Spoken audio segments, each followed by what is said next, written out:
और सुबह खैर जनाब, एक हंसती मुस्कुराती सुबह के साथ मैं हूँ आपकी होस्ट मुनीबा आसिफ और आप देख रहे हैं अपना पसंदीदा प्रोग्राम जागो लाहौर। में बिल्कुल ठीक ठाक हूँ, आपके सामने हूँ और उम्मीद करती हूँ कि आप लोग भी इस वक्त जहाँ कहीं भी होंगे ठीक ठाक होंगे, अपना और अपने प्यारों का खूब ख्याल भी रख रहे होंगे। और महंगाई के इस दौर में वैसे तो हर बंदा ही बहुत ज़्यादा परेशान दिखाई दे रहा है, जिसकी वजह से हमारे जो रवैये हैं उसमें तलखी बहुत ज़्यादा बढ़ती जा रही है और ये नज़र भी आती है। इसलिए अगर कोई दोस्त या कोई बहन भाई कभी कोई तल्ख बात कर भी देना तो हमें कोशिश करनी चाहिए कि जनाब मामूली बातों को हम लोग थोड़ा सा इग्नोर कर दें और बहस में ना ही पड़े, जिसकी वजह से हमारा एक तो अपना मूड भी ख़राब होता है, दूसरा अपना वक्त भी हम लोग ज़ाया कर रहे होते हैं। क्योंकि परेशानियों के इस दौर में कोशिश हमें यही करनी चाहिए कि जितने भी हमारे करीबी रिश्ते हैं, वो चाहे दोस्त हो जाए, बहन भाई हों या फिर वालिदैन हों, उनके साथ मोहब्बत की जो डोर है ना उसको मजबूत से मजबूत तर करना है। क्योंकि ख़ास तौर पर दो लोगों का तो बहुत ही ख्याल रखना चाहिए हमें अपनी ज़िंदगी में। पहले वो जो हमारी जीत के लिए अपना सब कुछ कुर्बान कर देता है, सब कुछ हार देता है, यानी कि हमारा बाप, और दूसरा वो जिसकी दुआओं की वजह से हम सब कुछ जीत लेते हैं अपनी ज़िंदगी में, वो होती है हमारी माँ। तो ये दो हस्तियाँ ऐसी है जिनकी हमें बहुत ज़्यादा केयर करनी चाहिए, जिनसे बहुत ज़्यादा मोहब्बत से पेश आना चाहिए। कहीं ना कहीं इनको भी हम इग्नोर कर देते हैं, इनकी अहमियत को भी हम पसे पुष्ट डाल के इतना मसरूफ़ हो जाते हैं अपनी ज़िंदगी में कि हमें समझ नहीं आ रही होती। तो इसलिए थोड़ा सा वक्त अपने लिए भी निकालना चाहिए और इनके लिए भी निकालना चाहिए, ताकि उनके साथ हमारे जो रिश्ते हैं और जो हमारी डोरें हैं वो मजबूत से मजबूत तर होती जाएँ। अब आगे बढ़ते हैं, हम भी अपनी डोर जो है आपके साथ मजबूत करते हैं और कुछ बात कर लेते हैं सेहत और फिटनेस के हवाले से। तो तेज़ी से बढ़ते हुए नागवार मुआशी और समाजी मसाइल ने मुल्क भर के अवाम को ज़हनी कुर्ब में इस वक्त मुब्तला कर रखा है, जिसकी वजह से नित नए नफ्सियाती जो मर्ज है वो भी जन्म लेना शुरू कर दिए हैं, जिनमें से एक मर्ज शिज़ोफ्रेनिया भी है। और एक अंदाजे के मुताबिक ये बताया जाता है कि इस वक्त पाकिस्तान में कमोबेश 25 लाख अफराद इस बीमारी में मुब्तला हैं और इस वक्त दुनिया भर में 45 करोड़ के लगभग अफराद मुख्तलिफ ज़हनी अमराज का भी शिकार हैं। आज पाकिस्तान समेत दुनिया भर में शिज़ोफ्रेनिया का आलमी दिन मनाया जा रहा है। शिज़ोफ्रेनिया में मुब्तला अफराद अपनी सेहत का ख्याल ना रखने की वजह से दीगर मुख्तलिफ अमराज का शिकार भी हो जाते हैं और आम अफराद के मुकाबले में देखा जाए तो उनकी जो जिंदगी है उसका दुरानिया बहुत कम होता है। ताहम उसका सबसे खौफनाक नतीजा जो है वो खुदकुशी की सूरत में सामने आ सकता है। इस मर्ज में मुब्तला जो अफराद होते हैं वो खुदकुशी करने का रुझान में बहुत ज़्यादा पाया जाता है, बल्कि 50 गुना आम इंसान की निस्बत ज़्यादा होता है और 10 से 13% जो मरीज़ हैं खुदकुशी कर भी लेते हैं। तो शिज़ोफ्रेनिया दर हकीकत है क्या, इसके असबाब क्या हैं और किस तरह इस बीमारी से हम बच सकते हैं, इस पर बात करेंगे। आज हमारे साथ मौजूद है डॉक्टर माहीन रिजवान है, कंसल्टेंट साइकेट्रिस्ट हैं। डॉक्टर माहीन, आपको खुश आमदीद कहती हूँ जागो लाहौर में। कैसी हैं आप? अल्लाह का शुक्र, आप कैसे हैं? मैं भी बिल्कुल ठीक ठाक। डॉक्टर माहीन, आज जैसे 24 मई है और आज के दिन ही पूरे पाकिस्तान समेत दुनिया भर में शिज़ोफ्रेनिया का आलमी दिन मनाया जा रहा है। तो सबसे पहले बताइए कि ये है क्या, ये कौन सी जहनी और नफ्सियाती बीमारी है जिसमें हम मुब्तला हो जाते हैं? देखिए, जैसे बाकी सारी साइकाइट्रिक इलनेस होती है उसमें स्किज़ोफ्रेनिया जो है वो टॉप के ऊपर रखी जाती है। सही। ये साइकोटिक बीमारी होती है। बेसिकली इसमें इंसान के इमोशंस, बिहेवियर और उसकी जो थिंकिंग प्रोसेस होता है, जो थॉट्स होती हैं, वो सारा कुछ डिस्टर्ब हो जाता है। बेसिकली वो एक पैरेलल वर्ल्ड के अंदर रह रहा होता है, ठीक है, जिसके अंदर उसके सबसे पहले जो थॉट्स होती हैं वो ख़राब होती हैं, उसको शक शुबा होने लग जाएगा। अच्छा। ठीक है, सामने वाले के ऊपर शक होगा कि ये इंसान मुझे मारना चाहता है, ये मुझे नुकसान पहुंचाना चाहता है, और ना सिर्फ शक होता है बल्कि उनको यकीन होता है इस बात के ऊपर कि ये इंसान मुझे नुकसान किसी भी तरीके से पहुंचा सकता है। दूसरा, इनके जहन में होता है कि हर तरफ कैमरास लगे हुए हैं जो उनकी हर बात को रिकॉर्ड कर रहे हैं और रिकॉर्ड करके कहीं आगे पहुंचा रहे हैं और इनको नुकसान पहुंचाना चाहते हैं, इनको जान से मारना चाहते हैं। कुछ पेशेंट्स होते हैं जो अपने आप को बहुत ज़्यादा बड़ा महसूस करते हैं कि मैं तो बहुत एक बड़ी ताकत हूँ, अल्लाह मैं की तरफ से भेजी गई हूँ, मैं ये कर दूंगा, मैं वो कर दूंगा। इस तरह की जो थॉट्स होती ना उनके ऊपर इनका यकीन बहुत ज़्यादा पक्का हो जाता है। इसी तरीके से आपने सुना होगा कि कुछ पेशेंट्स होते हैं वो खुद से बैठे हुए बातें कर रहे होते हैं, खुद से बैठे हुए मुस्कुरा रहे होते हैं, तो इनको हम हेलुसिनेशंस के उसके ऊपर लेकर आते हैं कि वो एक पैरेलल वर्ल्ड होता है बेसिकली, उनको आवाज़ें सुनाई देती हैं जो नॉर्मल इंसान को सुनाई नहीं देती। जैसे आपको इस वक्त मेरी आवाज़ सुनाई दे रही है, उनको भी ऐसी ही आवाज़ सुनाई देगी। Same to same. वो ये कभी भी नहीं कहेंगे कि नहीं मुझे नहीं ऐसी आवाज़ सुनाई दे रही। अगर उनको कोई लोग नज़र आ रहे हैं तो उनको बिल्कुल सेम वैसे ही नज़र आएंगे जैसे आपको मैं और मुझे आप नज़र आ रही हैं। और दूसरे जो नॉर्मल इंसान है उसको ये सब कुछ नज़र नहीं आता। इसी तरीके से अगर वो कुछ खाए पिए बगैर उनके मुंह में कोई जायका महसूस हो रहा है, खाते भी नहीं है लेकिन उनको लगता है कि उनके मुंह में कोई जायका आ रहा है। इसी तरह के अगर आसपास में कोई ऐसी चीज़ नहीं है जिसकी आप खुशबू या बदबू हो, लेकिन वो फिर भी कहेगा कि नहीं यहाँ पे कोई आग लगी हुई है जिसकी मुझे बदबू आ रही है। इसी तरीके से एक चीज़ और होती है जिसको हम टैक्टाइल हेलुसिनेशंस कहते हैं। उसमें ये होता है कि उसको लगता है कि उसके जिस्म पे कोई चीज़ चल रही है। असल में होता नहीं है लेकिन उसको महसूस हो रहा होता है कि उसके पूरे जिस्म के ऊपर कोई ना कोई चीज़ जो है वो चल रही है। तो ये यूजुअली उनके अंदर होता है जो हम ड्रग अब्यूजर्स होते हैं उनके अंदर भी ये होता है। लेकिन ये स्किज़ोफ्रेनिया का भी पार्ट होता है। इसी मतलब ये उनकी इमेजिनरी जो दुनिया इतनी स्ट्रांग होती है कि वो उसको महसूस उसको फील करना शुरू हो रहा है। उनको लगता है कि बस वही एक असल दुनिया, जो उनकी असल दुनिया उसमें से हटके एक पैरेलल यूनिवर्स टाइप होता है। जो ये पेशेंट होते हैं डॉक्टर महीन, क्या ये जो रियल वर्ल्ड होता है उससे बिल्कुल कट ऑफ हो जाते हैं? उससे बिल्कुल कट ऑफ नहीं होते हैं, लेकिन मोस्टली इस तरीके से कट ऑफ होते हैं कि वो बिल्कुल अलग थलग रहना शुरू हो जाते हैं। बिल्कुल अलग कमरे में बैठे होंगे, अलग कमरे में बैठ के बातें कर रहे होंगे, घर वालों के ऊपर शक शुबा करेंगे, खाना नहीं खाएंगे सिर्फ इसलिए कि इसमें किसी ने कुछ मिला के दिया जिसकी वजह से मैं नहीं खाऊंगा, अगर मैंने खाया तो मैं मर जाऊंगा। कुछ होते हैं जो कहते हैं कि मेरे दिमाग में चिप फिक्स हो गई है जिसकी वजह से मैं आप लोगों से बात नहीं कर सकता। तो वो घर वालों के साथ बिल्कुल कट ऑफ इस तरीके से हो जाते हैं, आहिस्ता आहिस्ता सोसाइटी से कट ऑफ होके वो फिर आहिस्ता आहिस्ता हम इनको नेगेटिव सिम्टम्स कहते हैं, जो फिर बेसिकली फिर वो डिप्रेशन जो है वो उसकी साइड के ऊपर जाना शुरू कर देते हैं। और ये हर पेशेंट में अलग अलग होगी, ये हर पेशेंट पे अलग होता है। बिल्कुल सिचुएशन जरूरी नहीं है कि जिसको आवाज़ें सुनाई दे रही हैं उसको दिखाई भी दे, जिसको दिखाई दे रहा है उसको सुनाई भी दे। लेकिन ज़्यादातर हमने यही देखा है कि जिनको सुनाई देने वाले जो पेशेंट्स होते हैं वो ज़्यादा पेशेंट्स होते हैं। ऑडिटरी हेलुसिनेशंस कहते हैं, जो जिनको सुनाई ज़्यादा दे रहा होता है पैरेलल वर्ल्ड के ऊपर। लेकिन ज़रूरी नहीं है कि हर बंदे के ऊपर हर चीज़ जो है वो वैसी की वैसी ही फिक्स हो। कुछ कुछ पेशेंट्स के अंदर जो वो होती हैं जो शक शुबा होता है वो अलग तरीके का होगा। कुछ लोगों के अंदर अलग तरीके का होगा। कुछ लोगों को इस तरह का शक होगा कि वो लोग मुझे नुकसान पहुंचाना चाहते हैं, मुझे मारना चाहते हैं। वो आपके सामने नहीं आएंगे कि आपके हाथ में कुछ छुरी है, वो आके पूरा चेक करेंगे। अगर आपको चेक कराने के लिए आया है बिलफर्ज कोई पेशेंट, वो सबसे पहले आके कहेगा कि मुझे अपना फ़ोन दिखाएं आप। फ़ोन के अंदर आपने कोई रिकॉर्डिंग लगाई हुई है, फ़ोन के अंदर कोई चिप है। फिर दूसरा एक होता है कि वो बात करते करते रुक जाएंगे, इधर उधर देखना शुरू कर जाएंगे और उनको लगेगा कि ना मतलब देखेंगे इसलिए क्योंकि उनको आवाज़ें कहीं से सुनाई ये सारी चीज़ें, ये सारी सिचुएशन घर वालों के साथ भी हो रही होती है। घर वालों क्या पहचान नहीं उनको इनिशियली उनको इनिशियली ना जब सिम्टम स्टार्ट होते हैं ना तो घर वालों को भी समझ नहीं आता कि इतना ऑड तरीके से बिहेवियर क्यों कर रहा है, क्योंकि पेशेंट को खुद भी इनिशियली तो पता नहीं चल रहा होता। जो पीक एज होती है ना वो 18 से 25 ईयर्स में पहली एपिसोड आती है। अब उस टाइम के ऊपर एक हमने ये एक रिसेंट स्टडी मैंने पढ़ी थी, उसमें था कि 18 to 25 में एक टीनेज क्राइसिस भी आता है। उसमें भी जो टीनेजर्स होते हैं उनके अंदर भी यही सारा कुछ आता है कि जी लोगों से अलग थलग रहना है, सब्सटेंस अब्यूज करना है, बातचीत ज़्यादा घर वालों के ऊपर डिपेंड नहीं करना, उनके ऊपर ट्रस्ट नहीं करना, बाहर के लोगों पे ज़्यादा ट्रस्ट करना है। तो वो ना लोग इनिशियली जब सिम्टम्स इस एज के अंदर आए तो घर वालों को लगता है कि अच्छा ये कोई और मसला इसका चल रहा है, कोई और घर में परेशानी चल रही है, कोई स्ट्रेस चल रहा है, स्टडी का स्ट्रेस है। आजकल जैसे किसी का कोई ब्रेकअप हो गया उसका स्ट्रेस चल रहा है, किसी ना किसी को इस तरह से होता है। लेकिन फिर जब एक हद आती है, जब बहुत ज़्यादा हो जाता है और घर वालों को नज़र आ रहा होता है, फिर ये सबसे पहले क्या करते हैं किसी दम दरूद वाले के पास लेके जाएंगे। हमारी जो सोसाइटी है उसमें एक बिल्कुल कंफर्म सबसे पहले किसी दम दरूद वाले के पास लेके जाएंगे, किसी पीर फकीर के पास लेके जाएंगे।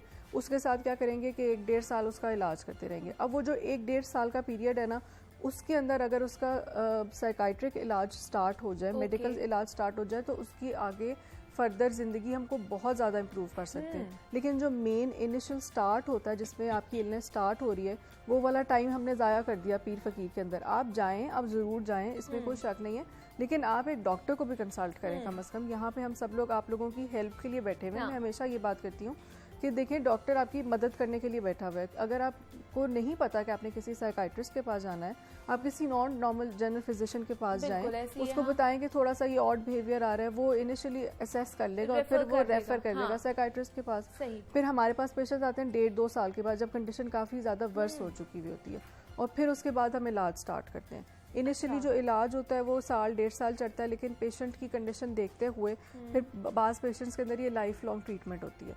अब लाइफ लॉन्ग ट्रीटमेंट की वजह से ये होता है कि देखें, अगर किसी की कोई सर्जरी हुई है, 5 दिन एंटीबायोटिक खाई है, उसके बाद ख़त्म। लेकिन अगर किसी ने सारी ज़िंदगी खानी है, आपको भी खानी पड़े या मुझे भी किसी चीज़ की दवाई खानी पड़े, तो फिर हम कहते हैं कि क्या है, हर वक्त ही दवाई खाते रहो, सुबह उठो, पेशेंट्स पर दवाई खाना छोड़ देते हैं। अगर इसकी इनिशियल स्टेजेस पे अगर इसकी तशखीस ना की जाए, इसको डायग्नोज ना किया जाए, तो फिर सारी जिंदगी में एक तो दवाई खानी पड़ेगी, दूसरा ट्रीटमेंट भी सारी जिंदगी लेना पड़ेगा। ट्रीटमेंट भी सारी जिंदगी लेना पड़ेगा। इसके 2 ट्रीटमेंट होते हैं, एक तो मेडिसिन से होता है और एक होती है साइकोथेरेपी। जैसे मेडिसिन से थोड़ा सा बेहतर होने लगता है ना, उसको पता चलने लग जाता है, अच्छा स्किज़ोफ्रेनिया के पेशेंट्स या साइकोटिक पेशेंट्स होते हैं, उनको फील नहीं होता कि वो बीमार है, वो कभी भी नहीं कहेंगे कि मुझे कोई बीमारी है, वो मानेंगे ही नहीं। फिर जब तक हम मेडिसिन का इस्तेमाल करते हैं, जब वो मेडिसिन से इस काबिल हो जाए, तो फिर हम जो है वो साइकोलॉजिस्ट के पास रेफ़र करते हैं। साइकोलॉजिस्ट जहाँ फिर उनको सोशल स्किल्स ट्रेनिंग देती हैं, बाकी सारी जो उनकी डेली रूटीन का बताती हैं कि किस तरीके से करना है, क्योंकि देखिए कुछ पेशेंट्स इस तरीके के भी होते हैं कि वो नॉर्मल तरीके की जॉब्स नहीं कर सकते हैं, क्योंकि उनका माइंड ही नहीं है, किस वक्त उनको एग्रेशन आ जाए। उसके बाद स्टिग्मा इतना ज़्यादा है कि अगर किसी को पता चल जाए कि इस पेशेंट के अंदर ये मेंटल इलनेस चल रही है, और स्किज़ोफ्रेनिया का तो नाम ही इतना बड़ा है कि वो उसको ऐसे लगता है कि जैसे ये तो स्किज़ोफ्रेनिया, ये मुझे मार देगा, ये मुझे नुकसान पहुंचाएगा। ज़रा सा किसी पेशेंट को एग्रेशन का थोड़ा सा भी आता है तो घर सारी दुनिया इधर उधर भागने लग जाती है कि ये हमें मार ना दे। तो फिर हम जब इन सब चीज़ों को कंट्रोल कर लेते हैं और थोड़ा थोड़ा पेशेंट रियलिटी में वापस आने लगता है, तो फिर हम साइकोलॉजिस्ट के पास रेफर करते हैं, फिर वो उनकी सारी ट्रीटमेंट आगे से फर्दर करती हैं। मतलब ये ट्रीटमेंट के दौरान भी अगर आप लाइफ लॉन्ग आपकी चल रही है ट्रीटमेंट और मेडिकेशन भी चल रही है, तो उसके दरमियान भी एक ऐसा स्पैन आ सकता है? बिल्कुल आ सकता है, बिल्कुल आ सकता है, बिल्कुल आ सकता है। फिर उसमें ये होता है कि हम फिर दवाई की डोज हम लेकिन क्या उनकी जो सिचुएशन है वो थोड़ी बेहतर होना शुरू बिल्कुल बेहतर हो जाती है, बहुत ज़्यादा बेहतर हो जाती है। बहुत सारे पेशेंट्स ऐसे हैं जो बहुत ज़्यादा बेहतर होकर नॉर्मल रूटीन में काम कर रहे होते हैं, जो इनिशियली जैसे अगर हमारे पास कोई पेशेंट आया जो 35 ईयर्स की एज में हमारे पास आया है फॉर एग्जांपल, ठीक है, वो ऑलरेडी कोई जॉब कर रहा है, लेकिन इनिशियली उसको खुद फील हुआ है कि कुछ मसला चल रहा है, उसकी ट्रीटमेंट हमने स्टार्ट कर दी, 2-2.5 हफ्ते में ट्रीटमेंट का असर आना शुरू हो जाता है, और फाइनली वो हम इस काबिल करते हैं कि वो अपनी जॉब जो है उसको कंटिन्यू कर सके। फिर हम उसको सिम्टम्स बता देते हैं कि नेक्स्ट अगर आपको इस तरीके से फील होना शुरू है तो आप फ़ौरन से पहले डॉक्टर के पास आएं, ताकि वो डॉक्टर के पास जब आएगा वो उसकी ट्रीटमेंट प्लान देखेंगे, उसको अगर एडजस्ट करने की ज़रूरत है तो वो उसको एडजस्ट कर देंगे। तो इसके क्या सिम्टम्स, साइंस एंड सिम्टम्स हो सकते हैं? ये मैंने जो आपको बताया स्टेजेस पे क्या होंगे, और जब ट्रीटमेंट चल रहा होता है तो उसमें फिर किस तरह के सिम्टम्स जो इनिशियल आते हैं ना, वो जैसे मैंने आपको बताया कि एक तो वो थॉट्स उनकी चेंज हो जाएंगी, शक शुबा करने लग जाएंगे, ठीक है, आवाज़ें सुनाई देने लग जाएंगी। फिर आहिस्ता आहिस्ता क्या होता है कि सेल्फ केयर उनकी बिल्कुल डिक्रीज हो जाती है। कितने पेशेंट्स होते हैं जो महीना नहाएंगे नहीं, बैठेंगे नहीं कि नहीं हमने नहीं बैठना, एक ही जगह पे बैठे रहेंगे, खाना नहीं खाएंगे, सिर्फ इस शक शुबा से, क्योंकि इसमें अंदर से किसी ने जहर मिलाया हुआ है, किसी ने खाने में जहर मिलाया हुआ है। तो फिर यही सिम्टम्स को हम आहिस्ता आहिस्ता करके बेहतर करते हैं। और वो फिर जब बीच में जब काफ़ी हद तक बेहतर हो जाते हैं तो बीच में एक आधा फिर ये होता है कि कोई ना कोई स्ट्रेस आता है उनकी लाइफ में। जैसे कोई स्ट्रेस आएगा ना, कोई इवेंट ट्रिगरिंग इवेंट आएगा जिसकी वजह से वो फिर उनका जो सारा थॉट प्रोसेस है, जो बिहेवियर है, वो सारा एकदम से फिर वापस उसके ऊपर चला जाएगा। उतनी शिद्दत से, उतनी सिवेरिटी से हरगिज नहीं जाएगा जितनी पहली एपिसोड में आया था, लेकिन जाएगा। कुछ पेशेंट्स होते हैं कि वो एक, जैसे मैंने आपको बताया कि वो एबनॉर्मल बॉडी मूवमेंट्स जो है उसके ऊपर आ जाएंगे, वो एक ही पोजीशन के अंदर 3-3 घंटे 4-4 घंटे खड़े रखेंगे, और खुद को भी हार्म करने की कोशिश करते हैं, खुद को हार्म करने की, सुसाइड करने की रेशो बिल्कुल जी वो ज़्यादा इस तरीके से, क्योंकि देखिए कुछ जो हमारे पास आते हैं ना 18 से 25 साल की, जो पहली एपिसोड के साथ आते हैं, जो मेन एज होती है वो इसी पे पहली एपिसोड यूजुअली आती होती है। अब उसमें कुछ ऐसे लोग होते हैं जो हाई अचीवर्स होते हैं, स्कूल कॉलेजेस में टॉप कर रहे होते हैं। बहुत सारे ऐसे भी पेशेंट आए कि जो टॉपर्स थे, FSC में एक बच्चा आया था, उसने टॉप किया था, वो मेडिकल में आगे कंटिन्यू करना चाहता था, लेकिन उसको ये स्किज़ोफ्रेनिया हो गया। अब वो देखिए एक इतना बड़ा हाई अचीवर जो आगे इतना कुछ करना चाहता है, वो अब कुछ कर ही नहीं पाता। वो पढ़ना चाहता है, उसको समझ में नहीं आ रही कि मैं कैसे पढ़ूँ, उसकी लाइफ पूरी हिल के रह जाती है। तो फिर इन दी एंड वो डिप्रेशन में चला जाता है, और फिर डिप्रेशन में जब चला जाता है तो फिर उसका तो कोई मतलब, अनलेस कि वो ट्रीटमेंट के अंदर है, ट्रीटमेंट के अंदर होने के बावजूद पेशेंट्स जो है, अगर कोई सुसाइड बहुत ज़्यादा सिवियर हो तो फिर वो सुसाइड के ऊपर भी चले जाते हैं। जब ऑब्वियसली आप डिप्रेशन का शिकार होंगे, एंजाइटी का शिकार होंगे, फिर आपको और कुछ भी समझ नहीं आती है। Doctor Maheen Rizwan, consultant psychiatrist, हमारे साथ मौजूद थी। Doctor Maheen, thank you so much for your time. और स्किज़ोफ्रेनिया के हवाले से जनाब हम बात कर रहे थे, आज उस काल में दिन मनाया जा रहा है। और यहाँ पे एक छोटी सी ब्रेक लेते हैं, मजीद भी आपसे बात करेंगे, एक ब्रेक के बाद मिलते हैं।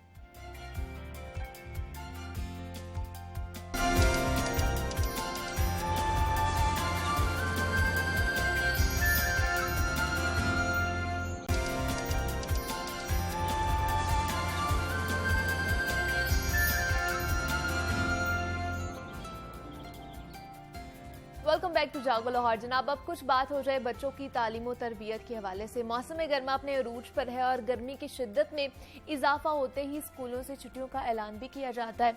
और मौसम गर्मा की छुट्टियां होते ही जो स्टूडेंट्स होते हैं उनकी खुशी का कोई ठिकाना भी नहीं होता है। जब हम भी पढ़ते थे तब हमारे भी यही होता था कि जनाब फ़ौरन से छुट्टियाँ हों बच्चों को और हम लोग जो है वो अपने मुख्तलिफ प्रोग्राम जो हैं उसको तरतीब दें। और इस मौके पर अपने अजीज़ो अकारिब, अपने जितने भी रिश्तेदार हैं, ननियाल ददियाल जाने का हमारे घर में प्रोग्राम बन जाता था। और बहुत से लोग जो थे वो तफरीही मकामात पर भी जाते थे ताकि ज़्यादा से ज़्यादा पाकिस्तान के बारे में जाने और शुमाली इलाका जात की सैर की जाती है। जबकि बच्चों की अक्सरियत जो है वो समर कैंप्स को भी तरजीह देती है। बहुत से स्कूल या कॉलेजेस अभी भी समर कैंप्स प्रोग्राम का ऐलान कर देते हैं और बहुत से एजुकेशनल अकेडमीज़ हैं या फिर कम्युनिटीज़ भी समर प्रोग्राम्स का इनाकाद करती हैं ताकि जो बच्चों का कीमती वक्त है वो ज़ाया ना होए। तो समर कैंप ऐसा होना चाहिए जहाँ पे जो स्टूडेंट्स हैं उनकी ज़हनी आबियारी हो, खेलों का सामान भी उन्हें वहाँ पे प्रोवाइड किया जाए, वसी और ईज़ ग्राउंड्स हों जहाँ पर वो खेल सके, उनके डिबेट कॉम्पिटिशन्स भी होने चाहिए, पेंटिंग्स के मुकाबले भी होने चाहिए।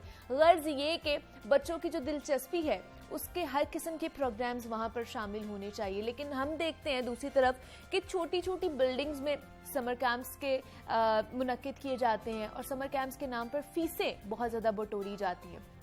तो समर कैंप्स बच्चों की तख्लीकी सलाहियतों को निखारने के लिए कितने ज़रूरी होते हैं। और जो बच्चे समर कैंप्स नहीं ज्वाइन करते हैं उन बच्चों को वालिदैन घर में ही कौन कौन सी एक्टिविटीज़ करवा सकते हैं, किस तरह उनका जो वक्त है उसको प्रोडक्टिवली यूज़ कर सकते हैं, इस पर आज हम बात करेंगे। हमारे साथ इस वक्त मौजूद है शानज़े दाऊद हैं जो कि एजुकेशनिस्ट हैं। शानज़े, आपको वेलकम कहती हूँ जागो लाहौर में। कैसी हैं आप? Thank you so very much for having me here. मैं बिल्कुल ठीक ठाक। मुनीबा, आप बताइए आप कैसे? मैं भी बिल्कुल ठीक ठाक। शानज़े, बच्चों की छुट्टियां होने वाली हैं क्योंकि बहुत से बच्चे हैं, अभी उनके न्यू सेशन भी स्टार्ट हो गए, यहाँ पे फाइनल एग्जाम्स चल रहे हैं। उसके बाद जैसे ही गर्मी बढ़नी है बच्चों ने छुट्टियां जो हो जानी है और उन्होंने घर रहना। समर कैंप्स के बारे में सबसे पहले हमने बात करनी है कि समर कैंप्स की कितनी ज़रूरत है अगर अब देखा जाए तो। आपने जैसे पहले जिक्र किया कि समर कैंप्स का जो आइडिया जो कॉन्सेप्ट आपके माइंड में था, वसी और ईज़ ग्राउंड मौजूद होने चाहिए, वहाँ पर बच्चों के लिए तमाम तर सहूलियात मौजूद होनी चाहिए, खेलने का सामान, तकरीरी मुकाबले, ये सब चीज़ें बिल्कुल हैं। और समर कैंप्स बच्चों की तख्लीकी सलाहियत बढ़ाने के लिए कितने इम्पॉर्टेंट हो सकते हैं, मेन मुद्दा ही है। सो समर कैंप्स वाकई ज़रूरी हैं बच्चों की पर्सनालिटी ग्रूमिंग के लिए, उनके फिजिकल स्ट्रेंथ के लिए, उनकी क्रिएटिव लर्निंग के लिए। बिल्कुल। पहले जो ज़माना था ना मुनीबा, हमारे ज़माने में उसमें समर कैंप्स बड़े सादे से होते थे। स्पोकन लैंग्वेज कोर्सेज हो गए, आपको पेंटिंग करवा दी, ड्राइंग करवा दी, दैट्स इट। हाँ, कोई बहुत एडवांस लेवल का होता था तो उसमें एक आउटडोर गेम इंट्रोड्यूस करवा दी जाती थी, जैसे कि स्विमिंग हो गई या बैडमिंटन हो गया या टेनिस हो गया। लेकिन अब जो ज़माना आ चुका है दौर जदीद में, जब हम मॉडर्न सब्जेक्ट्स की बात करते हैं, अब फैशन IT का है, अब रोबोटिक्स है, अब स्टेम है। अब बच्चे भी बहुत तेज़ हो चुके हैं। जैसे जैसे ज़माना आगे जा रहा है बच्चों को भी ये एडवांस सब्जेक्ट्स के साथ अपने आप को फेमिलियर करवाना बहुत ज़रूरी है। तो अब के जो समर कैंप्स हैं वो तो बिल्कुल ही मुख्तलिफ हैं। अच्छा। अपनी नौयत के वो बन चुके हैं। जैसे अब रोबोटिक्स किट्स अवेलेबल हैं, पूरी पूरी किट्स मौजूद होती हैं। आपने जैसे बोला कि जो बच्चे स्कूल नहीं जा सकते वो वालिदैन के साथ कैसे क्वालिटी टाइम स्पेंड कर सकते हैं। बिल्कुल ऐसे ही है। तो इसका एक प्रो तो ये है, एक प्लस पॉइंट ये है कि वालिदैन अपने बच्चों के साथ क्वालिटी टाइम स्पेंड करना भी चाहते हैं और उनकी एक अच्छी बॉन्डिंग भी बन जाती है। हाँ, सब्र का उनका इम्तिहान होता रहता है, बट ये बहुत ज़रूरी है कि पेरेंट्स और बच्चे आपस में टाइम गुजारें। तो उसके लिए रोबोटिक किट्स मौजूद हैं, अगर आप ऑनलाइन जाएं तो वो किट्स अवेलेबल हैं, उसमें पूरी इंस्ट्रक्शन गाइड है, उसके साथ उसका मेन्यू है कि आपने उसको कैसे इस्तेमाल करना है और बच्चों को क्या सिखाना है। सही। एक्सपेरिमेंट किट्स मौजूद हैं, डिफरेंट साइंस एक्सपेरिमेंट किट्स मौजूद हैं, इसके अलावा आईटी से रिलेटेड काफ़ी छोटी छोटी एप्स कोडिंग की हैं, क्योंकि आपने अगर मशीनों से बात करना है तो उनकी ज़ुबान में करना है, उनकी ज़ुबान सीखनी चाहिए। हाँ बिल्कुल ऐसे तो उसके लिए कोडिंग जो लैंग्वेज है, मशीनों की लैंग्वेज, वो एप्स मौजूद हैं, ऐसे कोर्सेज मौजूद हैं। तो ये सब चीज़ें अब कोविड का भला हो कि उसने हमें इंटरनेट के साथ इस तरह से कनेक्ट कर दी है कि घर घर में बच्चे के पास हर चीज़ की रसाई मुमकिन है, और वो जब चाहें वो ये सब सहूलियात आराम से ले सकते हैं, उनको प्रोवाइड की जा सकती है। लेकिन मुझे शान से ये बताइए, स्कूल्स में किस तरह के आजकल अगर समर कैंप्स लगाए जा रहे हैं, उनका इनिशिएटिव लिया जाता है, अगर अभी भी लिया जा रहा है बहुत से स्कूल्स बिल्कुल किया जा रहा है। देखिए पाकिस्तान में ना अभी तक रेजिडेंशियल जो कैंप्स हैं वो स्टार्ट नहीं हुए। Residential camps is an idea जो कि 18th सेंचुरी में वॉशिंगटन में यूएस में स्टार्ट हुआ था। वो गनरी स्कूल था और वहाँ पर उनको ये लगता था कि हमारे बच्चे हमारी सकाफत से दूर हो रहे हैं, तो बच्चों के अंदर जो कल्चरल वैल्यूज इंड्यूस करनी है उनके लिए ये कैंप्स मुनक्किद किए गए और उनके क्रिएटिव लर्निंग के लिए। तो जैसे जैसे ये आइडिया डिफरेंट ममालिक में जाता गया, उस मुल्क के मुताबिक वो ढलता गया, मॉडिफाई होता गया। तो अब जैसे पाकिस्तान में ये रेजिडेंशियल कैंप्स का जो फैशन है या ये जो ट्रेंड है ये इतना मकबूल नहीं है, इतना सर्विस में नहीं है। हाँ जी, कुछ लोग हैं जो 3 डेज कैंप्स में बच्चों को भेज देते हैं, जैसे आपने कुछ होता है मैं देखा भी होगा, वो बड़े मजे से अंजलि जा रही है समर कैंप में। तो ऐसा आइडिया यहाँ पे बहुत कम है, क्योंकि हमें भेजना चाहिए इंडिपेंडेंट लर्निंग के लिए, दैट इज फॉर श्योर।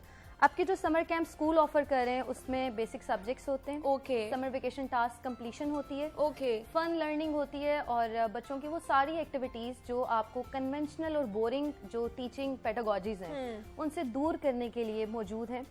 सो बच्चे एक फन एनवायरनमेंट में अपने एज फेलोज के साथ सीखते हैं और लर्न करते हैं। तो वो बहुत जरूरी है बच्चों की ग्रूमिंग के लिए और उनकी ग्रोथ बहुत ज्यादा। और ये सारे ही जितने भी स्कूल्स हैं ये सारे ऑफर कर रहे हैं? सारे नहीं कर रहे होते, हर एक की अपनी पॉलिसीज होती हैं, बिकॉज आप उनसे ऑलरेडी समर फी चार्ज कर रहे हो।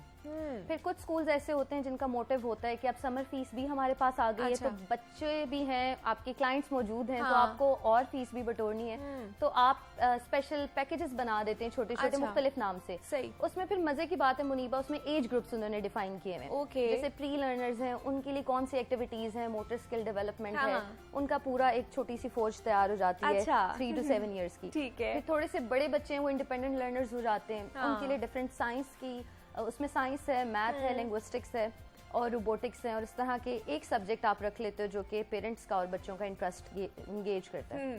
फिर उसके बाद जो बड़े बच्चे हैं उनके लिए आप जैसे तकरीरी मुकाबले और इस तरह के performing arts, theatre, Punjabi, different languages, French spoken, मतलब जिसमें भी उनका इंटरेस्ट है। तो वो आपको एक काफ़ी बड़ी लिस्ट दे देते हैं, आप उसमें से सेलेक्ट कर लेते हो। मैं एक और चीज़ देखती थी आजकल, क्लब्स बड़े इंट्रोड्यूस हो गए हैं। अच्छा। पीबीएल बोलते हैं प्रोजेक्ट बेस्ड लर्निंग को। तो अब जो पीबीएल अप्रोच है इसके मुताबिक छोटे छोटे से क्लब्स बना दिए गए हैं। जैसे कि मैं आपको बताऊं कि आपका बच्चा आईटी में खुश है, ये मेरा बच्चा कराटे में खुश है, जिम्नास्टिक में, तो डिफरेंट क्लब्स बना दिए जाते हैं। तो जिसका जो इंटरेस्ट होता है, अगर वो सिंगिंग में है, वो म्यूजिशियन बनना चाहता है, उसको कोई टूल्स पसंद है, आप उस क्लब में बच्चे को भेज देते हो। अब उसमें मजे की बात क्या है कि उसमें एज लिमिट नहीं होती। तो उसमें आप अपने से बड़े और अपने से छोटे से सीख रहे होते हो।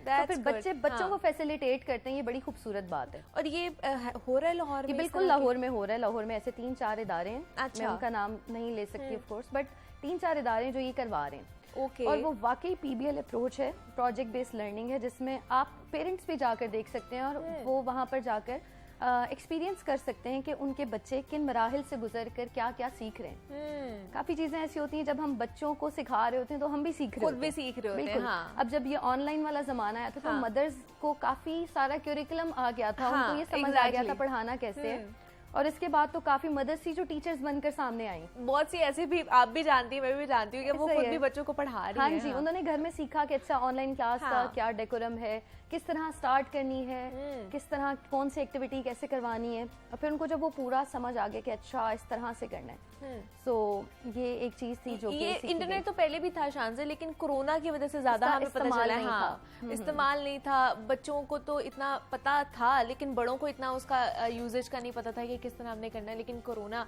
की वजह से फिर हम लोग बहुत ज्यादा आगे निकल आए, एडवांस्ड हो चुके हैं। लेकिन मुझे बताइए कि फिर हमें समर कैंप भी उनको ज्वाइन कराना चाहिए और फिर इस तरह के क्लब्स भी ज्वाइन कराने चाहिए? देखें बच्चों क्या करें?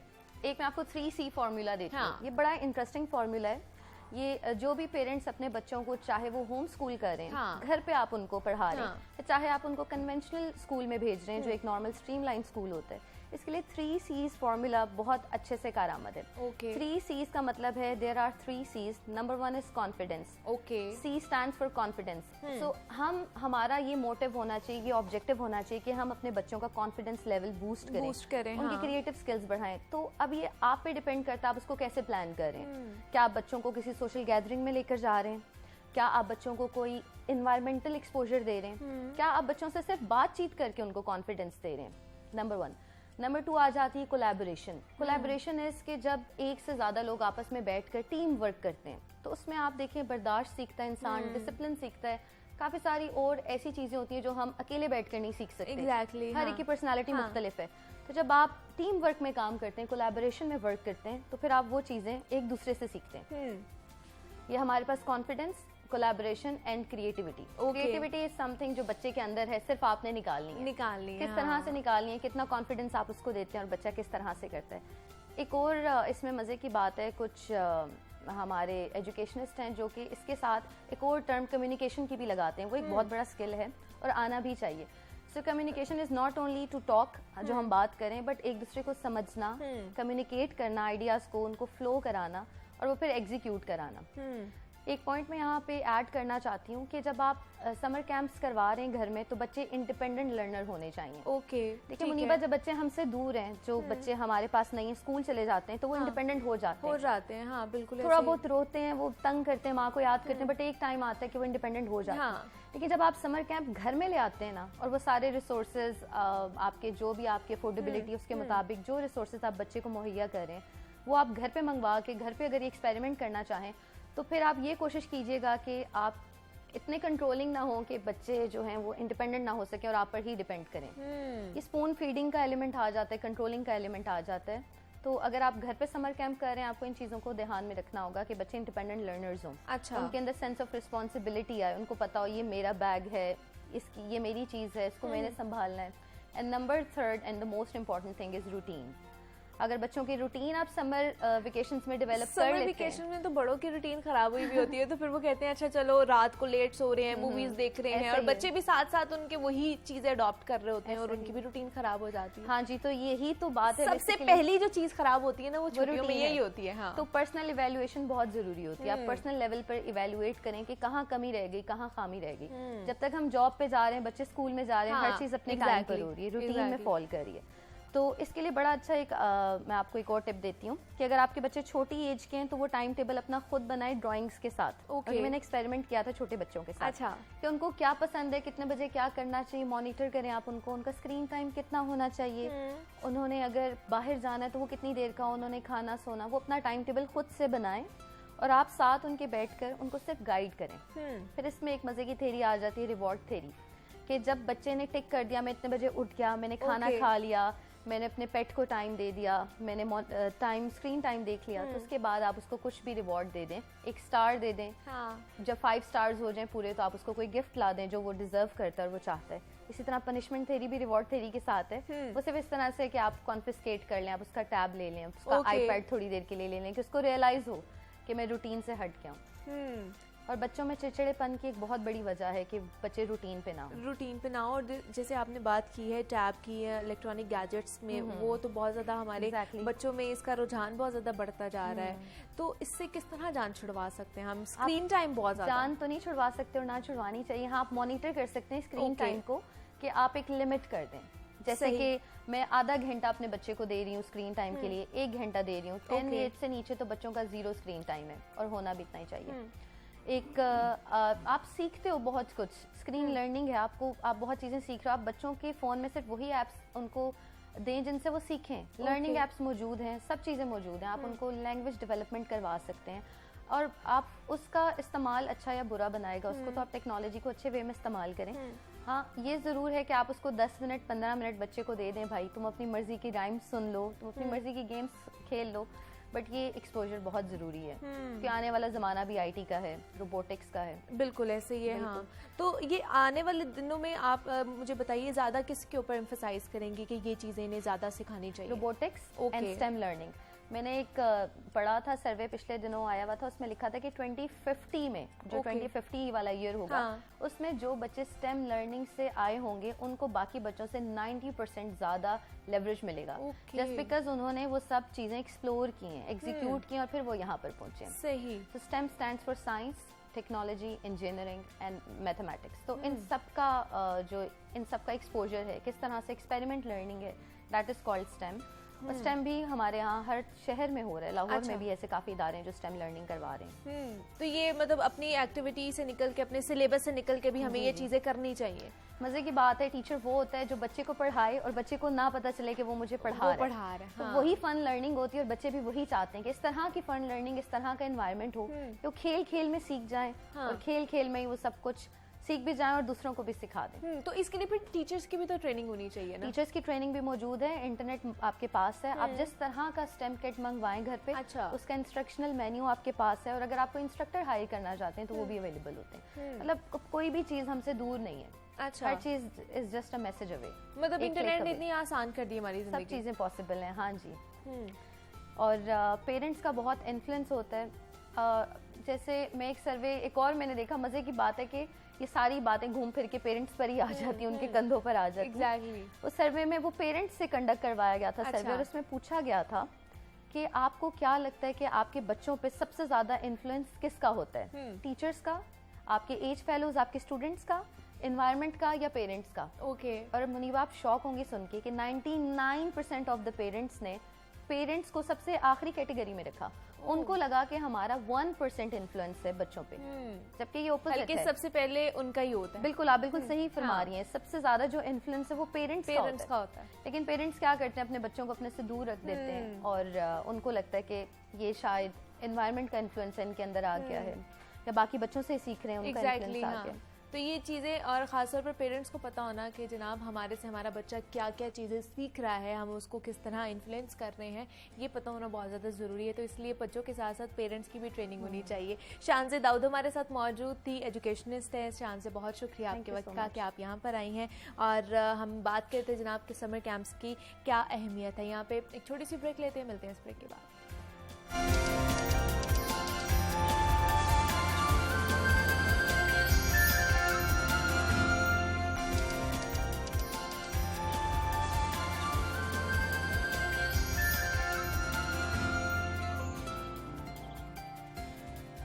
वेलकम बैक टू जागो लाहौर। जनाब, ब्रेक से हम वापस आ चुके हैं और सेगमेंट अब हमारा लाहौर की दुनिया, जिसमें हम लाहौर और लाहौर के बासियों के मसाइल डिस्कस करते हैं।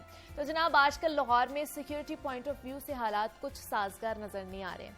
शहर में जराइम की शरह में मुसलसल इजाफा हो रहा है, और शहर में हवाई फायरिंग हो या फिर असले की नुमाइश हो, उसके वाकयात में दिन ब दिन इजाफा देखने में आ रहा है। रवा साल की अगर बात की जाए ना, तो सूबे भर में हवाई फायरिंग के सैकड़ों वाकयात सामने आ चुके हैं, और गुज़श्ता हफ्ते दिन दिहाड़े लाहौर से जिस तरह जवा साला लड़की को अगवा किया गया, और वो इलाका मकीनों के लिए आप ये समझ लें कि खौफ और दहशत का सबब बन रहा है। और इसके अलावा शहर लाहौर से दहशत गर्दों के नेटवर्क के पकड़े जाने के हवाले से भी बहुत सारी खबरें सामने आ रही हैं। तो अमनो अमान और सुकून और मोहब्बतों का ये जो शहर समझा जाता था, अब जराइम पेशा अफराद के चुंगल में क्यों फंसता ही जा रहा है। और इसके साथ साथ मजीद भी हम बात करेंगे कि कल से एक सिलसिला शुरू हो चुका है, PTI रहनुमाओं के घरों पे छापे मारे जा रहे हैं, और जो कल जिस तरह लॉन्ग मार्च का ऐलान किया गया था इमरान खान की तरफ से कि हम लोग सारे मिलकर सारे शहरों से जो कारकुनान निकलेंगे, और एक लॉन्ग मार्च की कॉल दी गई है कि इस्लामाबाद इकट्ठे होंगे। तो कल से ये सिलसिला एक तवातुर से चल रहा है कि जनाब पुलिस की तरफ से छापे मारे जा रहे हैं, और गिरफ्तारियां भी की जा रही हैं, तलाशी ली जा रही है छापों के दौरान। तो ये क्या सूरत हाल है, कितना पैनिक क्रिएट हो रहा है, कारकर्दगी क्या है पुलिस की, इस हवाले से बात करेंगे कि जनाब जो अमन अमान की सूरत हाल है, इसमें जो बिगाड़ पैदा हो रहा है, इसका जिम्मेदार कौन है, किस तरह हम इसको बेहतर कर सकते हैं। नुमाइंदा लाहौर न्यूज़ मुदस्सिर हुसैन हमारे साथ मौजूद हैं, उनसे जानते हैं। मुदस्सिर, आपको खुश आमदीद कहती हूँ जागो लाहौर में। कैसे हैं आप? ठीक ठाक हैं? मुदस्सिर, ये जो लाहौर में इस वक्त, सबसे पहले जराइम के हवाले से बात कर लेते हैं कि इसकी शरह मुसलसल कम नहीं हो रही, बढ़ती ही जा रही है। और जब भी हमने आपसे बात की है तो इसके हवाले से बात की है कि क्या क्या इकदाम करने की ज़रूरत है, लेकिन मुझे बताइए वजूहात क्या हैं, रोज़ाना की बुनियाद पे हम देखते हैं कि ये इसके वाक़यात वो चाहे जराइम के हो जाएं, असलहे की नुमाइश के हो जाएं, अगवा के हो जाएं, ये बढ़ते जा रहे हैं। क्या आपको लगती है कि क्या इसके पीछे वजूहात हैं? इसके पीछे एक ही वजूहत है, सबसे बड़ी जो वजूहत है वो ये है कि पुलिस का फोकस जो है वो सिर्फ लॉ एंड ऑर्डर पे। पुलिस का फोकस सिर्फ किस पे है? लॉ एंड ऑर्डर पे। अच्छा। क्राइम की रोकथाम पे नहीं है। हाँ। क्योंकि आज तक जितने भी डीआईजी, एसएसपी, चाहे वो सीसीपी हो, हाँ। चाहे वो आईजी हो, वो लॉ एंड ऑर्डर पे तब्दील हुए हैं। हाँ। वो क्राइम की पे तब्दील नहीं हुए। आप ग्रेटर बाल पार्क का वाकया देख हाँ। लें, वो लॉ एंड ऑर्डर का था, क्राइम हाँ, का नहीं था। बिल्कुल ठीक ऐसे ही है, है, बिल्कुल। मैं एग्जांपल से बात करूंगा, ये हाँ नहीं हो जी। कि मैंने ऐसे बात कर हाँ। दी है। ठीक है, डीआईजी चेंज हुआ, एसएसपी चेंज हुआ, वहाँ पे सीसीपी साहब बच गए, लेकिन वो भी थोड़ी देर बाद चेंज हो गए। ठीक है, उसके बाद आप देख लें कि यहाँ पे वुकला का वाकया हुआ था, वहाँ पे भी डीआईजी चेंज हुए, एसएसपी चेंज हुए और सीसीपी साहब भी चेंज हो गए। अच्छा। ठीक है, इस वजह से जो पुलिस अफसरान है उनका फोकस लॉ एंड ऑर्डर पे होता है, उनका फोकस होता ही नहीं है इस पे क्राइम की रोकथाम के लिए। तो क्राइम कैसे रुकेगा? ये बड़े अहम इशू है। ठीक है, लोगों की गाड़ियां छीनी जा रही हैं, हाँ, बिल्कुल लोगों ऐसे को ही है। सरेआम लूटा जा रहा है। हाँ। सरेआम बाजारों में लोग लूट रहे हैं, मोबाइल फोन छीने जा रहे हैं, खवातीन को लूटा जा रहा है, अगवा गुरुम- किया जा रहा है सरेआम, दिन अगवा किया दिहाड़े। जा रहा है। ये देखिए कि अगवा का कैसा वाकया हुआ है। कभी इतनी देर में पुलिस इतनी एक्टिव हुई है।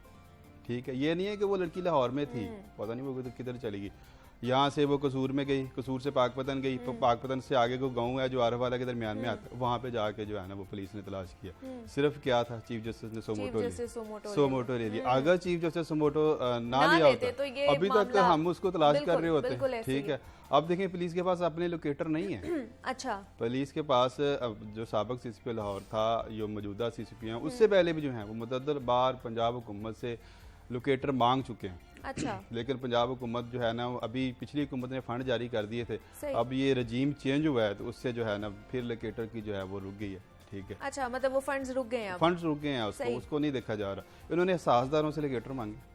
ठीक है, साझदारों से लोकेटर मांग के इन्होंने उनकी लोकेशनें ली हैं। लोकेशन लेने के बाद पहले ये कसूर गए हैं, उसके बाद फिर पाकपतन, फिर आगे का गाँव है, वहाँ से ना सिर्फ लड़की को उन्होंने बाजियाब किया, और यार वाला जो है ना वो अड्डे पे लड़की खड़ी हुई थी, वो अच्छा। आगे मुल्तान फरार हो गए थे, तीनों जो बंदे थे। ओके। ठीक है, अब वहाँ से ये पुलिस की पूरी टीम एसएसपी इमरान किश्वर की सरबराही में, ठीक है, वो वहाँ पे गई है और उसको पहले लड़की को बाजियाब किया है। उसको सबसे पहले तो पुलिस वालों ने सारे उनके घर वाले उठा लिए थे।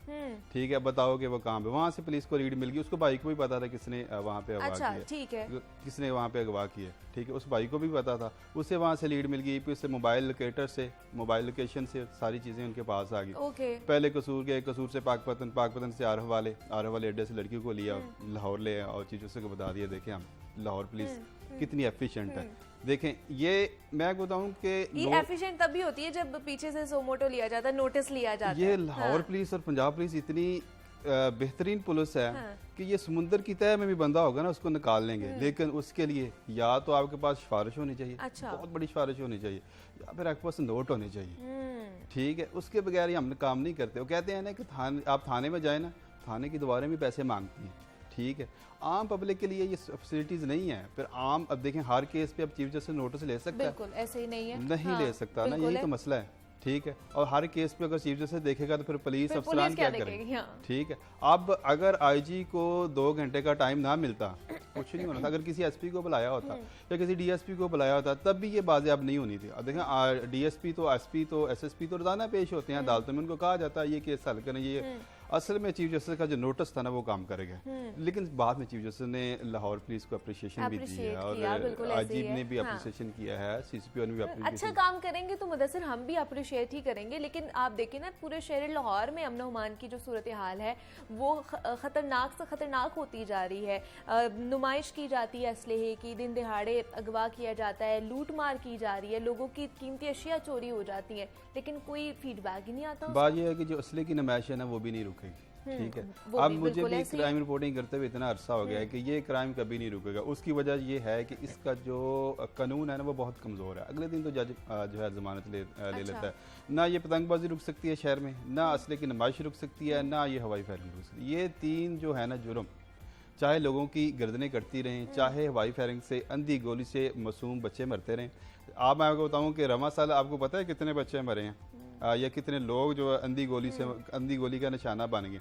7 लोग जो है ना अंधी गोली का निशाना बन गए। ठीक है, अब उसका नामालूम पे पर्चा हो गया, नामालूम कौन है, किसने फायरिंग की, किसी को नहीं पता, किसी को पता नहीं है। ये अब घर वाले से बात करें ना, घर वाले एक ही बात करते हैं, हमारे पता नहीं कातिल कौन है। पुलिस वाले तो फाइलें बंद करके बैठ गए। पुलिस वाले कहते हैं जो हमें पता है, जो जिनके कातिल पता है, जो इश्तिहारी हैं, हम उनको पकड़ें कि ये नामालूम केसों के पीछे पड़ जाएं, जिनका पता ही नहीं है गोली किसने मारी। अब देखें कहाँ से पकड़ा जाए। सीसीटीवी फुटेज जो कैमरे हैं वो 3500 कैमरे तो हमारे खराब पड़े हुए हैं। अब रिसेंटली जो हमारे नए सीएम है उन्होंने यहाँ पे इजलास किया सेफ सिटी में। उसने कहा जब पिछली गवर्नमेंट ने सारा कुछ काम कर दिया, जो जब डॉलर का रेट 104 पे था, तब से जो है उस कंपनी को हदायत जारी हो गई हैं, जो निजी कंपनी है गैर मुल्की का, आपने ये कैमरे ठीक करने हैं। तो ब्यूरोक्रेसी को उन्होंने हदायत की कि आप क्यों नहीं ठीक करवा रहे, ये ब्यूरोक्रेसी की नहली है। ठीक है, अब देखें अब 7-8 माह से एमडी सेफ सिटी की सीट खाली है, वहाँ पे कोई एमडी नहीं आ रहा। सही। एक सीओ जो है डीएजी वो सारे सेफ सिटी को प्रोजेक्ट को देख रहा है। इतना सीरियसनेस देख लें आप। ठीक है, अगर इतना बड़ा प्रोजेक्ट है एक बंदा कैसे हैंडल करेगा उसे, देखें ना, सीरियसनेस देख लें, इतना बड़ा प्रोजेक्ट है और वहाँ पे एमडी ने तैनात किया, वहाँ पे मुतअद्दिद सीट खाली पड़ी हुई है, 35 से 400 जो है वो कैमरे खराब पड़े हुए हैं। जो आप देखें लाहौर में चोरी टिकेटी की जो होती है ना, स्ट्रीट क्राइम होता है, ये बड़ा इवेंट होता है, तो वहाँ पे फुटेज नहीं मिलती पुलिस को।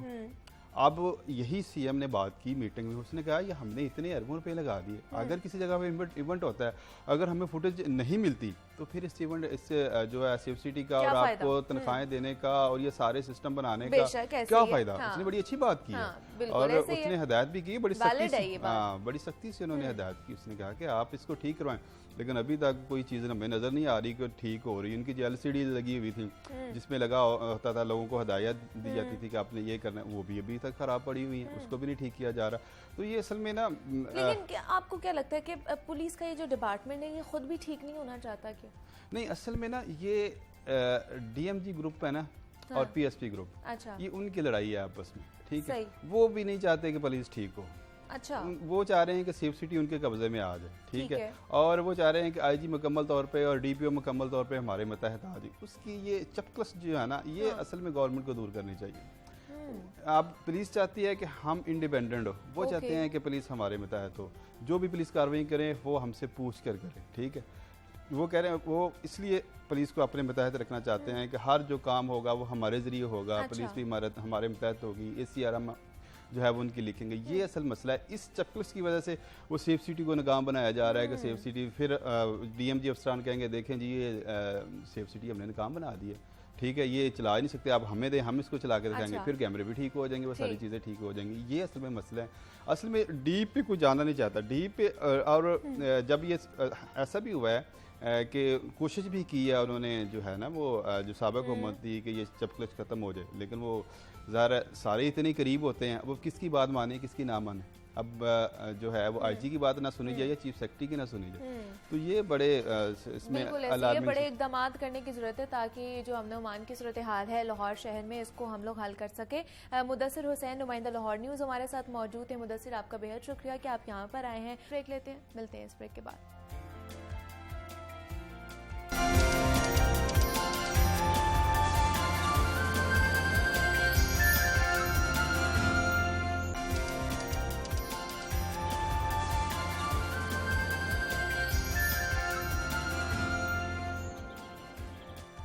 वेलकम बैक टू जागो लाहौर। जनाब, अब कुछ बात कर लेते हैं मजीद भी। जनाब, रोज़मर्रा के मामलात के हवाले से ही हमने बात करनी है, और ये जो माफियाज़ हैं इनकी जानिब से बहुत सारी चीज़ें हैं जो अज़ खुद महंगाई की जाती है। और मजीद भी इस पर बात करेंगे कि जनाब हम जब बाज़ार जाते हैं कुछ ख़रीदने के लिए, तो ये माफियाज़ को जो ढील है या जो उनकी रस्सी दराज होती जा रही है वो हमारी तरफ से ही होती जा रही है कि वो दिखाते कुछ और हम ख़रीद के चुपचाप कुछ और ही लेकर आ जाते हैं। हमें नहीं पता होता कि हमने इसका किस तरह रिटर्न करना है, या अगर कोई डिफ़ॉल्ट निकल आती है किसी चीज़ में, कोई ख़राब हो जाती है, वो चाहे कोई कपड़ा हो, चप्पल लेने जा रहे हैं, कोई ज्वेलरी हो, आपका कोई भी जूता हो, कुछ भी आप लेने जा रहे हैं, उसके कंज्यूमर राइट्स हैं आप लोगों के पास, लेकिन हमें नहीं पता कि वो राइट्स क्या हैं हमारे। और आजकल बहुत से लोग इस हवाले से अवेयर भी हैं और कंज्यूमर राइट का अच्छे तरीके से इस्तेमाल भी किया जा रहा है। इसकी अदालतें भी मौजूद हैं जो काम कर रही हैं, लेकिन फिर भी कहीं ना कहीं लूप होल प्रिंसिपल्स आ जाते हैं कि इंसाफ की फराहमी में थोड़ी सी देर हो जाती है या फिर स्टाफ की कमी हो जाती है, तो मामलात को किस तरह हमने टैकल करना है, ये जो कंज्यूमर राइट्स हैं इनका पता होना कितना ज़रूरी है, किस तरह हम इसको प्रोसीजर को आगे लेके जा सकते हैं, दरख्वास्त किस तरह हमने जमा करवानी होती है, इस पर आज हम बात करेंगे। हमारे साथ इस वक्त मौजूद है बैरिस्टर हारिस रिजवान है जो कि कंज्यूमर लॉ एक्सपर्ट हैं। बैरिस्टर हारिस, आपको खुश आमदीद कहती हूँ जागो लाहौर में, कैसे हैं आप? बहुत शुक्रिया, थैंक यू सो मच कि आपने बुलाया और इस टॉपिक पे दोबारा डिस्कशन की। ये बड़ा ज़रूरी है कि लोगों को पता चले, अवेयरनेस हो कि कंज्यूमर राइट्स एक्चुअली में है क्या। तो हमें बताइए, बहुत से लोग अभी भी नहीं जानते कि कंज्यूमर राइट्स या उनके हकूक है क्या, सार्फिन के हकूक। जी बहुत शुक्रिया जी। पहले तो ज़रा दुरुस्ती कर दूं, मेरा नाम हारिस रमज़ान है, रिजवान नहीं है। ठीक है। अच्छा, थोड़ा आपका जी सवाल बड़ा पर्टिनेंट है एज एवर। सबसे पहले जी हमें समझने की ये ज़रूरत है कि हर शख्स जो कि कोई चीज़ ख़रीदता है, चाहे वो एक प्रोडक्ट हो चाहे वो एक सर्विस हो, वो एक कंज्यूमर है। चाहे वो पेरिशेबल आइटम है या वो नॉन पेरिशेबल है। जैसे कि आप किसी रेस्टोरेंट में खाना खाने जाते हैं, कोई फूड आइटम लेते हैं, ये बड़ी बेसिक चीज़ें हैं जो कि कोई भी आम इंसान जो है वो कंज्यूम करता है या ख़रीदता है। इससे थोड़ा सा आगे चले जाते हैं, फिर हम जाके मुख्तलिफ़ किस्म की प्रोडक्ट्स ख़रीद सकते हैं, जैसे कि ख़वातीन कॉस्मेटिक की प्रोडक्ट्स ख़रीदती हैं, हजरात जो हैं वो कपड़े भी ख़रीद सकते हैं, वो कंस्ट्रक्शन करा सकते हैं, सर्विसेज ले सकते हैं, फिर और बहुत सी गाड़ी जिस तरह एक बहुत बड़ी कमोडिटी है जो कि हम लोग नॉर्मली यूज़ करते हैं, और and the list goes on and on. ये सारी चीज़ों के लिए हम सब एक कंज्यूमर हैं। और कंज्यूमर कौन है? जो वो शख्स जो कि एक पैसे किसी भी कंसिडरेशन के एवज मार्केट में जाता है और कोई भी चीज़ खरीदता है या सर्विस लेता है। अब इशू ये है कि आपने जिस तरह अभी बड़ा खूबसूरत उसको एक्सप्लेन किया कि हर जगह हर लेवल के ऊपर कंज्यूमर मौजूद है, चाहे वो एक बहुत बेसिक लेवल का मजदूर हो या कोई रिक्शा चलाने वाला हो और उससे लेके हाईएस्ट लेवल पे टॉप लेवल का सीईओ हो, हर कोई कुछ ना कुछ मार्केट से ले रहा है, कंज्यूम कर रहा है। तो इस कॉन्टेक्स्ट के अंदर इनके राइट्स की प्रोटेक्शन का एक बहुत बड़ा सवालिया निशान है। अगर आप देखें कि मार्केट फोर्सेस जो हैं वो इस कदर नेगेटिव हैं कि आप जब भी आपने कभी ये सोचा नहीं होगा कि दुनिया में अगर आप करें इसको कंपैरिजन करें कि जी आप दुकान में घुसे, आपने एक प्रोडक्ट ली और दुकानदार कहता है जी ये दरवाज़ा है जो सामने लगा हुआ है, इससे बियॉन्ड अगर आप निकले तो मेरी इससे क्लेम ख़त्म हो जाएगा। ये चीज़ अनप्रेसिडेंटेड है। और इसको मैं थोड़ा सा रिलीजियस एंगल से भी रिलेट करता हूँ कि हमारे रिलीजन ने भी हमें, हमारे प्रॉफिट मोहम्मद की भी टीचिंग्स के अंदर ये बड़ा वाज़े है कि अगर कोई सौदा बेचो तो ठोक बजा के चेक करके बेचो कि उसमें कोई कमी या कोई फॉल्ट ना हो। सही। और आपका जो कंज्यूमर आपसे ख़रीद के जा रहा है कल को उससे तकलीफ या परेशानी में ना आए। और अगर if there is a defect in it तो ये आपका फ़र्ज़ है कि उसको एट द वेरी ऑनसेट ये बताएं कि जी ये 2 दिन या 4 दिन से ज़्यादा नहीं चल सकती। अब इतने strong principles irrespective of the law itself हमारे ऊपर रिलीजियस भी हैं, और इन सारों की मौजूदगी में हमारी पूरी की पूरी मार्केट फोर्सेस जो हैं वो टोटली एंटी लॉ और एंटी रिलीजन काम करती हैं। बिल्कुल ऐसे ही हमारे सामने है और रोजाना की बुनियाद पर डेली बेसिस पे हो रहा होता है। अब आप ये देखें कि कोई भी शख्स जाता है मार्केट में, आप जिस तरह भी आपने पोल्ट्री की बात की है, सब्जियों की बात की है, पोल्ट्री की प्राइसेस की रेगुलेशन का कोई मैकेनिज्म है ही नहीं। अगर आप ये देखें कि कंज्यूमर कहाँ जाए, आप ये देखें कि हमारा जो डिस्ट्रिक्ट एडमिनिस्ट्रेशन है जो कि डीसीओ के अंडर आती है, ये सबसे पहला बफर जोन है for the ensuring the rights of the general consumer. ये इनकी जिम्मेदारी है एज पर द लॉ कि ये इंश्योर करें कि जनरल कंज्यूमर्स को एक बेस लाइन रेट्स और उन चीज़ों पर इनको प्रोडक्ट्स मिले। अगर आप कभी देखिएगा कि एक रेट लिस्ट भी आती है जिसके ऊपर जिसके बाद अक्सी जो है खरीदो फरोख्त हो रही है। एग्जैक्टली। और आप जब भी खरीदने जाएं कोई फल या कोई चीज़ तरह की, तो आपको हमेशा वो या तो कहीं पीछे लगी हुई मिलती है या उसको उल्टा किया गया होता है। और आप जब भी उन्हें ये कहें तो उल्टा एक कंज्यूमर अगर ये डिमांड करे कि एज पर द लॉ मेरा राइट है कि मुझे ये कंट्रोल रेट में मिले, तो उल्टा वो चोर महसूस करता है। बिल्कुल ऐसे ही है। हाँ जी। तो ये सारी चीज़ें जो हैं ये सब हमारे राइट्स की बड़ी मैसिव वायलेशन है, और ये स्टेट का एक बड़ा मैसिव फेलियर है कि वो इसे इंश्योर नहीं कर पा रहे हैं। इसी वजह से आप देखिए कि लोग परेशानी में आते हैं, तकलीफ में आते हैं, महंगाई का तूफान जो है वो हदें पार कर गया है। आप देख लें, इट्स अनपैरेलल, दुनिया में कभी इस तरह नहीं हो सकता कि हर रोज़ आपकी प्राइसेस अप एंड डाउन हो रही हैं। Take the example of milk for instance, दूध का या ये नान जो बेसिक कमोडिटीज़ हैं। अभी कल ही अगर मैं टीवी पे देख रहा था कि फ्लावर प्राइसेस फ्लक्चुएट ऐसी हुई हैं बिल्कुल। कि एक बेसिक गरीब की जो रोज़ी है वो रोटी या नान है वो भी उसकी प्राइसेस भी इन्हांस हो गई हैं। तो ये अब पॉइंट ये आता है कि इसको किसने कंट्रोल करना है।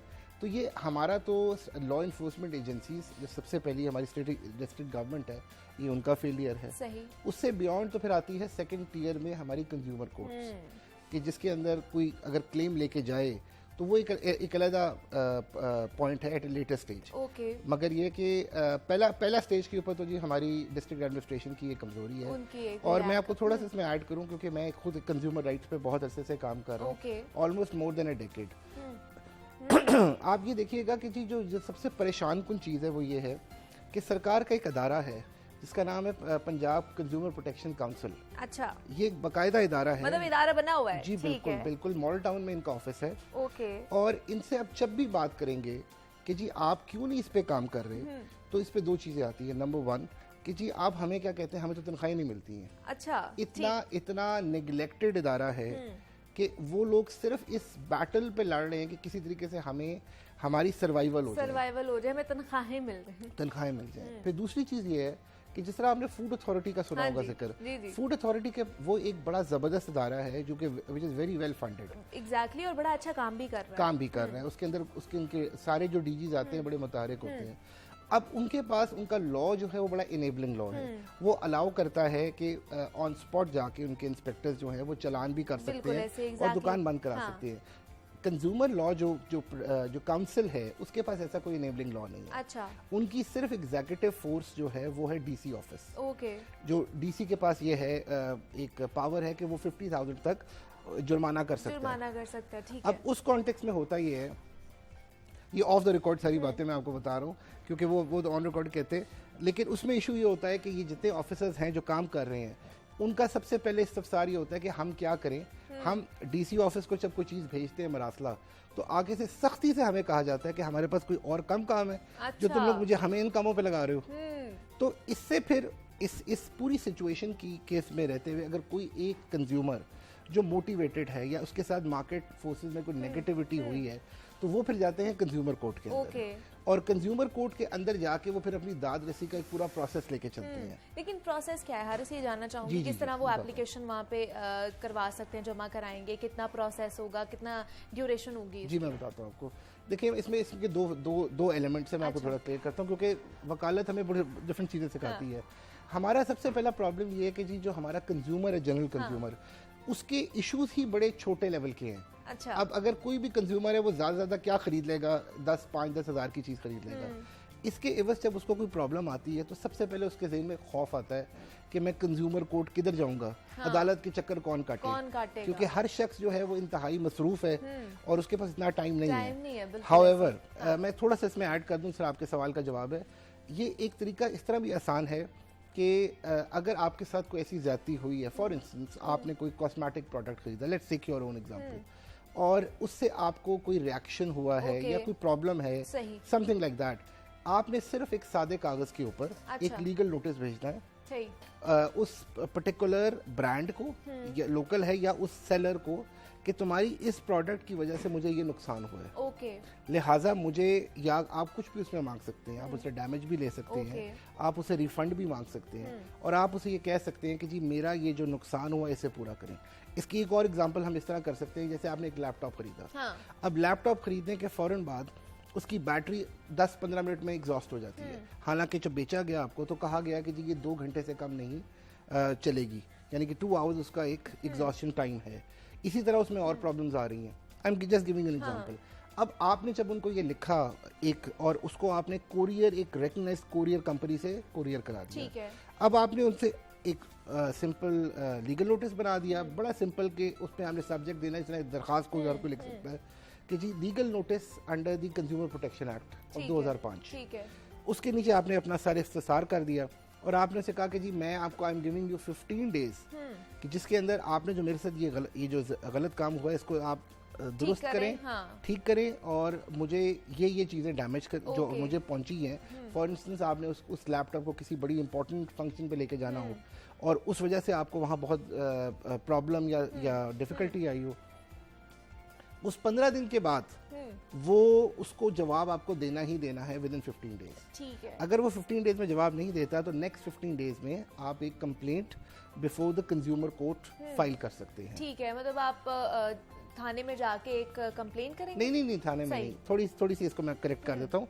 सिंपल एक सादे कागज पे सही। आपने एक लीगल नोटिस भेज दिया, लीगल नोटिस का प्रोसेस पूरा हो गया 15 डेज, उसके जो ही 15 डेज पूरे हुए हैं आपने वो copy of the legal notice with the bill, याद रखिएगा ये बड़ा जरूरी है कि आपका बिल जो है वो ओरिजिनल साथ होना वो आपने उसको मेंटेन करना अगर वो बिल नहीं होगा तो फिर ये तो चीजें उससे आपका क्लेम काफी वीक हो जाता है, बड़ी जो है ना वो कॉम्प्लिकेटेड हो सकती हो है। जाता है। तो ये चीजें हैं, ये कंज्यूमर राइट्स हैं हमारे, जिनको हमें इस्तेमाल करने की जरूरत है ताकि ये जो माफियाज हैं, ये जो सरगर्म हुए हैं और जो अपनी जड़ें पकड़ते ही जा रहे हैं, इनको हम काट सकें इनकी जड़ें और अपना जो हक है वो हम हासिल कर सकें। हमारे साथ बैरिस्टर हारिस रमजान मौजूद थे, कंज्यूमर लॉ एक्सपर्ट हैं। बैरिस्टर हारिस, बहुत शुक्रिया आपके वक्त का कि आप यहाँ पर आए हैं और कंज्यूमर लॉ के हवाले से हम बात कर रहे थे। उम्मीद करते हैं कि आपको पसंद आया होगा। मुझे इजाज़त दीजिए।